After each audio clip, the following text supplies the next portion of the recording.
Later in this video, I'm going to share the FTD data, that's the fails to deliver for both NIO and Alibaba, not just the near term, but also going back a ways. So we'll look at those historical trends and see if there's anything that jumps out at us. But first, I want to start with this because this is NIO as an IDE, an innovative driven enterprise. This is a video I did, and if you haven't seen it, I'll link it in the description so you can watch it. I'm going to come back and do another video talking about Apple, NVDA, Amazon, Netflix, NIO as IDEs, possibly even Tesla as an IDE, and what the FTDs for the companies look like at an earlier stage before they became very profitable and well known, because that's one of the reasons I picked NIO. And I think it's going to be fun to dig into that research kind of element. But there's also something else I wanted to show. This is how early it is for NIO.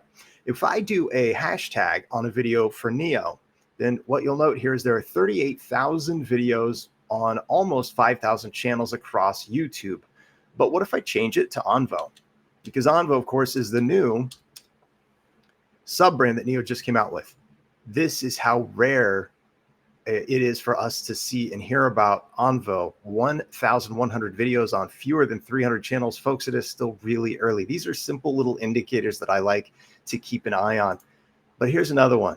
Jay in Shanghai, I had said in my last video, I was going to be watching to see what he would post and how, if he would do any comparison of the L60 and Onvo, this is the first model, versus Tesla. And he says, in China, why would you purchase Tesla Model Y over Onvo L60?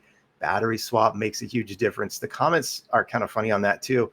But I wanted Jay's take on this because he's always been a big supporter. He loves Tesla, and you know, so he's always kind of been a big supporter of that brand. So for him to say that is noteworthy for me. Again, I think just a very early indicator. And there's one thing that I don't think I've ever done. I've never said that the words Tesla killer.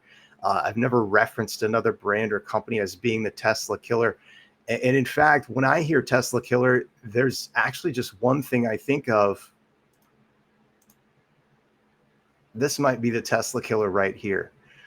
I'm sorry, I couldn't help it. I couldn't resist. All right, now let's talk NIO and the FTDs. Now, by the way, your date and timestamp, it's September 21st. It's in the early AM here, Saturday morning as I record this. So happy weekend to you. NIO closed at $5.30. There was over 53 million. There were over 53 million shares traded on Friday, the last trade day. But I want to just go back. Let's do full history of the stock price for NIO. The yellow line indicates the stock price for NIO.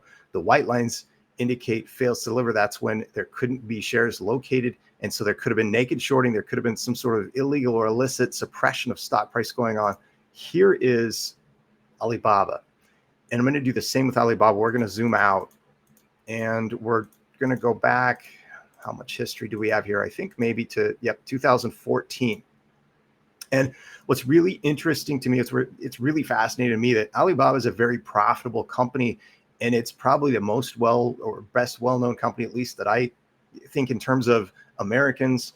From the Chinese standpoint, we're pretty disconnected from China, let's face it. But Alibaba is a company that a lot of Americans have heard of. So I think it's interesting to kind of drill down and get into some of this. I'm going to remove the price so that we can just look at the trend for the fails to deliver. Now, again, this is from 2014, and you see big spikes on the fails to deliver, and then pretty heavy, consistent congestion before it dropped off in this time frame. That was that 2020 timeframe where I believe it went to all-time highs. And so then they've picked up again since then, maybe not quite to this point, but let's now reinsert price and just look at how that appears. If there appears to be any obvious correlation, I think you see this little influx here following this, and look at that drop off. Wow. And now I don't think this is the only indicator. I think this is just one indicator, which is why I wanted to kind of talk about it.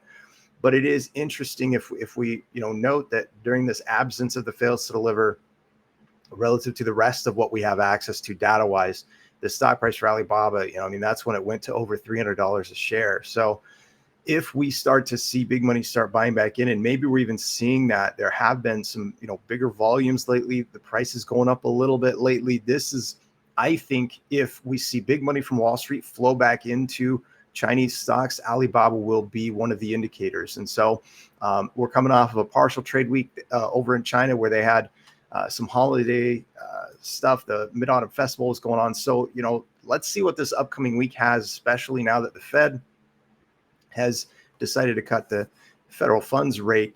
We'll see if that helps boost things, or if we see some kind of, I don't know. I'm just going to sit back and keep track of this, I guess is my point. Now, at the same time frame for NIO, we saw the drop off of the fails to deliver and the spiking of NIO stock price, which makes me wonder if perhaps NIO is getting shorted in a basket. Maybe Chinese stocks are getting shorted together. Maybe NIO is also getting shorted with other EV companies. Maybe NIO is also getting shorted as a quote unquote meme stock, because I did a different look.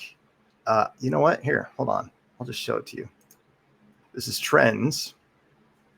And if we go out for the full history of NIO stock, this is fun data. I pay to get access to this data, by the way. That's why I normally don't share this, but it's from Chart Exchange. So you are welcome to purchase it on your own and check it out for yourselves if you'd like.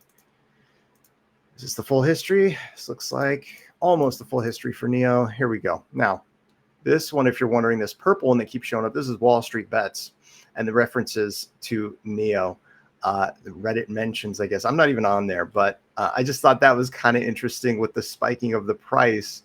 So perhaps this is why NIO has been or is considered maybe a meme stock because of that. I don't know. I'd like to hear from other people on this, your opinion. I also want to know from other people, what do you think is ahead for NIO into the end of this year? Do you think that we'll see NIO stock run? Are we going to see another major move by the stock? Or is it, as I showed with Onvo, so early and there's just so much disconnect that people still don't even really know about NIO or the advantages, the flexibility to the user of battery swap, battery as a service, that sort of thing. I think it's still pretty early, but I also think it's going to be fun to track this, especially with folks like Jay in Shanghai. This really, I was like, whoa, okay. And I haven't gone through all of his tweets, his recent tweets, but I'm excited to do so. I know one of them was they shared some clips, I think, from factory tour, the NIO Park factory tour. So again, I just think we're still at this really early stage, but that's also why I do think this is an indicator of NIO as an IDE. And that's exactly why I want to look at, because my view has always been long-term. I want to look at things from the standpoint of what did, Apple, NVDA, Amazon, Netflix, even Tesla, how did they trade early on? I do know, because I've looked at Tesla versus NIO. NIO at an earlier stage, the stock price ran faster and went higher. So I'm not saying that we're going to see a repeat. I don't know that NIO will go to the levels that Tesla is at. Tesla made a pretty meteoric rise. I also think that part of Tesla making its meteoric rise was because of fails to deliver. And I think we'll see that depicted when we pull up that chart. But again, that'll be a future video. Hopefully I will get it up and out, maybe even this weekend. Have a great day. Have a great weekend. I'll see y'all again very soon.